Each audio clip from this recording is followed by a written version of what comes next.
Януари 2026 е вашият месец на сила, подем и ново начало. Това е период, в който възвръщате контрол, поставяте важни цели, получавате признание, отваряте нови професионални пътища, привличате стабилност и успех. Планетарната енергия подкрепя действие, концентрация и решителност. Козирозите влизат в 2026 година с увереност, яснота и голяма вътрешна сила. Ключова тема – изграждане, стабилност и нови основи. Обвързани козирози. Януари ви носи спокойствие и хармония, повече доверие, сериозни разговори за бъдещето, укрепване на връзката. Възможно е да се вземе важно семейно решение, съвместно съжителство, промяна в дом, ремонт или планове за дете. Необвързани козирози. Месецът отваря врата към запознанства с по-зрели, стабилни хора.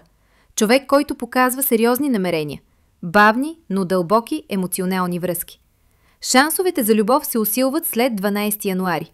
Благоприятни дни за любов – 4, 12, 19, 27 януари. Козирог е най-силен именно в началото на годината. През януари ви очакват ново професионално предложение, шанс за повишение, затвърждаване на авторитета, успешно начало на нов проект, поемане на лидерска роля. Всичко, което започнете този месец, ще дава резултати през цялата 2026 година. След 18 януари финален пробив в област, в която се борите отдавна. Финансите са стабилни и вървят нагоре. Очаквайте повишение или бонус. Подобрена материална сигурност, намаляване на разходите, възстановяване на дългове, възможност за нови доходи. Идва около 22 януари. Козирозите усещат прилив на енергия, но е важно да избягват преумора, безсъние, напрежение в ставите и гърба. Препоръка – повече вода, движение и леки упражнения. След 20 януари тялото ви се стабилизира напълно. Съвет от Вселената. Стъпвай уверено.